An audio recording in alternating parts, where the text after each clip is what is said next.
15 कमियां हम पूरी तरीके से गिना देंगे इसमें आपको।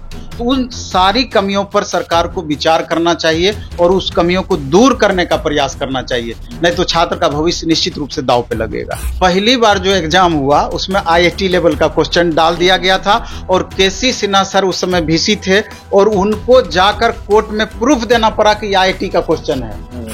इतने आपके पास संसाधन उपलब्ध हैं, पूरा डिपार्टमेंट ही है, तो क्यों नहीं आप सोच समझ करके छोटी छोटी गलतियों को दूर करके आप इस तरह का विज्ञापन निकालते हैं। बार बार ये गलतियां दोहराई जाती है। कल 24 को एग्जाम स्टूडेंट को देना है, 23 तारीख आप लास्ट डेट रखते हैं। अब स्टूडेंट फॉर्म भरे कि एग्जाम की तैयारी करें, बहुत बातें इसमें हैं। इसके अलावा भी अभी बहुत यूनिवर्सिटीज का पोजीशन बहुत अच्छा नहीं है। किसी यूनिवर्सिटी का रिजल्ट आया है, किसी का रिजल्ट आने वाला है। अपेयरिंग वाले को भी मौका मिलना चाहिए। जिस तरीके से आप सीटेट वाले अपेयरिंग वाले कैंडिडेट को मौका दिए, तो यहाँ पर भी BEd अपेयरिंग हो गया, इसके अलावा ग्रेजुएशन अपेयरिंग, इसके अलावा पोस्ट ग्रेजुएशन अपेयरिंग। तो स्टूडेंट इतने परेशान इस चीज को लेकर के चल रहे हैं, इतने परेशान चल रहे हैं कि हम बता नहीं सकते हैं। इसके अलावा जिस तरीके से आप दिल्ली सबऑर्डिनेट का देख लीजिए, KVS का देख लीजिए, सेंट्रल में और ढेर सारी इस तरह की वैकेंसी निकलती है कि जहां कॉम्बिनेशन का बात ही नहीं होता है, वहां कॉम्बिनेशन नहीं है। किसी स्टूडेंट का फिजिक्स ऑनर्स है अब और सब्सिडी में मैथ और केमिस्ट्री है। अब उस स्टूडेंट को कंफ्यूजन ये है, वो साइबर कैफे वाला उसको बताते हैं कि आप साइंस टीचर बनेंगे और कोई टीचर उसको बता देते हैं कि आप साइंस टीचर में फॉर्म भर सकते हैं। वो स्टूडेंट को ये समझ में नहीं आता है कि हम मैथ ग्रुप में भरें या साइंस ग्रुप। इंजीनियरिंग बैकग्राउंड वाले जो स्टूडेंट हैं, बीटेक किए हैं, बहुत एमटेक भी किए हैं, बीटेक के साथ में अगर बीएड उनका है तो वो किस पेपर को रखेंगे? निश्चित रूप से वो मैथ को रखेंगे, लेकिन यहाँ पर मामला क्लियर किया हुआ नहीं है। नमस्कार, आप देख रहे हैं द बिहार टॉप, मैं हूं आदेशपुरी। 9 अगस्त को बिहार बोर्ड के द्वारा जो है BSEB के द्वारा STET 2023 को लेकर आवेदन जारी किया गया, नोटिफिकेशन दिया गया समाचार पत्रों में और 23 अगस्त तक फॉर्म भरने की अंतिम तिथि है। लेकिन आपको बता दें कि लगभग देखा जाए तो 12-13 वर्षों बाद एक STET की संपूर्ण परीक्षा आई है और छात्र के सामने कई तरह की समस्या है, जिसके कारण वो योग्यता होने के बावजूद भी फॉर्म नहीं डाल पा रहे हैं। हमारे साथ है प्लेटफॉर्म कोचिंग के नवीन सर हैं, इनसे जानेंगे कि आखिर क्या समस्या आ रही है और इसमें क्या आगे सरकार को करना चाहिए। सर, STET 2023 बहुत दिनों बाद आया, संपूर्ण कहा जाए, संपूर्ण विषय के लिए, लेकिन समय कम दिया गया और छात्र बड़ा ही परेशान है सर इसके आने के बाद से। सबसे पहले तो मेरा सरकार से मांग होगा कि डेट को बढ़ाया जाए, क्योंकि इतना कम समय दिया गया छात्रों को, तो 15 दिन तो लग जाता है सर्टिफिकेट निकालने में और परिस्थितियां भी बिल्कुल अभी विपरीत है। कल 24 को एग्जाम स्टूडेंट को देना है, 23 तारीख आप लास्ट डेट रखते हैं।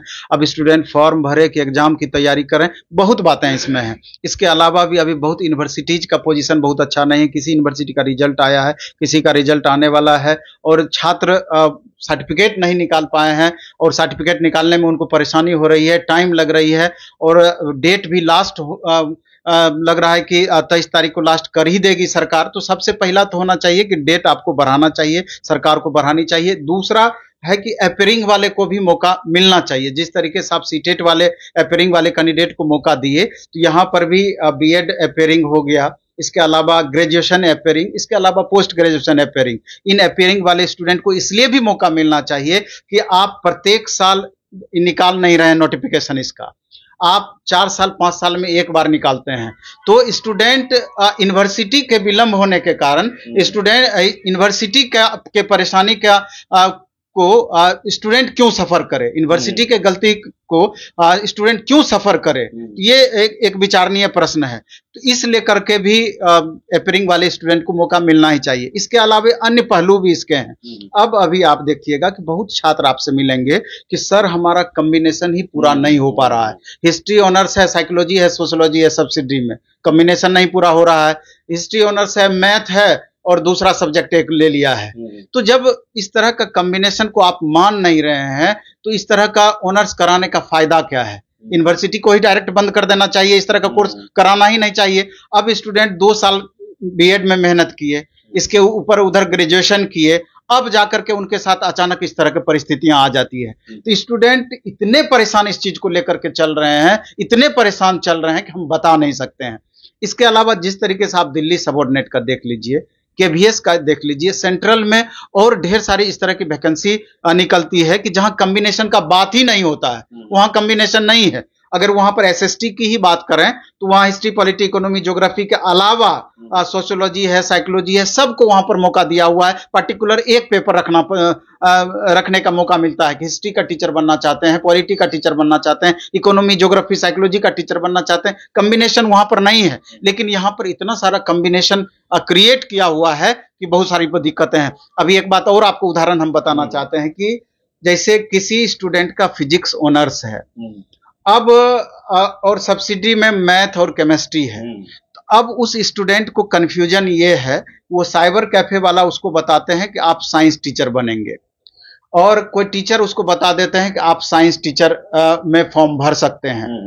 वो स्टूडेंट को ये समझ में नहीं आता है कि हम मैथ ग्रुप में भरें या साइंस ग्रुप में, उसको लगता है कि हम साइंस से हमारा है। तो अभी इसका एग्जाम्पल मेरे सामने है कि एस टेट का अभी जो स्टूडेंट 11, 12, 9, 10 का एग्जाम देंगे, तो वो स्टूडेंट गलती से कॉम्बिनेशन में फिजिक्स ऑनर्स था, वो चूज कर लिए साइंस, चूज कर लिए, साइबर कैफे और टीचर के गलती के कारण वो समझ में नहीं आया, वो भी गलत इंफॉर्मेशन दे दिए।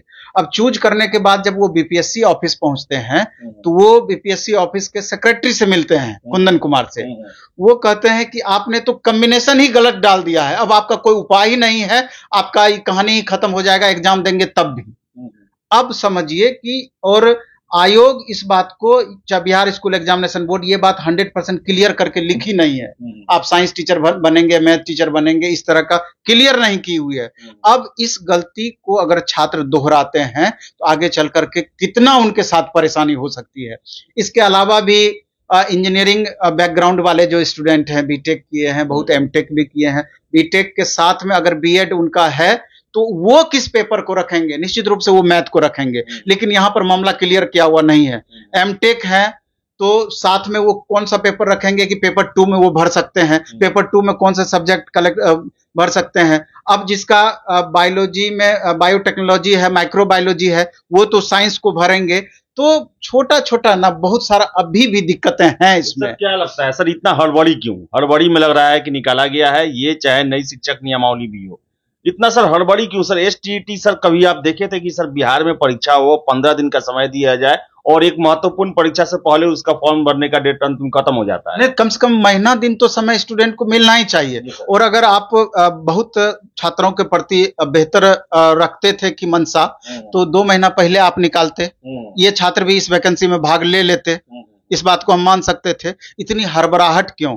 तो एनी हाउ डेट बढ़ना चाहिए, एनी हाउ जितनी भी, कम से कम अगर आप हमको कहिएगा तो 15 कमियां हम पूरी तरीके से गिना देंगे इसमें आपको, तो उन सारी कमियों पर सरकार को विचार करना चाहिए और उस कमियों को दूर करने का प्रयास करना चाहिए, नहीं तो छात्र का भविष्य निश्चित रूप से दांव पे लगेगा। सर क्या लगता है सर, जिस तरह बीएसईबी के द्वारा कोई इस पर न स्पष्टीकरण दिया जा रहा है, न ही डेट बढ़ाने की बातें की जा रही है, जबकि यहाँ के विश्वविद्यालयों के हालात से वो भी जानते हैं, तो सर क्या सर हम वो चीज जानना चाहते हैं कि आखिर क्या मजबूरी है कि इतना सरकार जो है सर वो फटाफट करने में हड़बड़ी में है इसको लेकर? एसटीईटी नहीं, गलतियां तो लगातार हो रही है। आप पिछला 2019 के स्टेट की अगर बात करें, मैथ सब्जेक्ट की हम बात करते हैं, जो एग्जाम हुआ टीजीटी का 9-10 के लिए, तो पहली बार जो एग्जाम हुआ उसमें आईआईटी लेवल का क्वेश्चन डाल दिया गया था, और केसी सिन्हा सर उस समय वीसी थे, और उनको जाकर कोर्ट में प्रूफ देना पड़ा कि आईआईटी का क्वेश्चन है,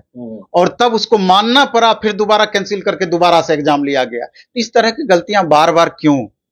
इतने आपके पास संसाधन उपलब्ध हैं, पूरा डिपार्टमेंट ही है, तो क्यों नहीं आप सोच समझ करके छोटी छोटी गलतियों को दूर करके आप इस तरह का विज्ञापन निकालते हैं? बार बार ये गलतियां दोहराई जाती है, और हमको लगता है कि खाली 24 का एग्जाम नहीं हुआ है इसलिए छात्र स्थिर बैठे हुए हैं, कष्ट है तब भी कष्ट सह करके बैठे हुए हैं, नहीं तो ये छात्र लगातार शिक्षा विभाग और बिहार स्कूल एग्जामिनेशन बोर्ड का चक्कर लगा के उन लोगों को मजबूर कर देंगे कि इसको आप अपेयरिंग वाले को मौका दीजिए, गलतियों को आप सुधार कीजिए, और जिसको करना भी चाहिए।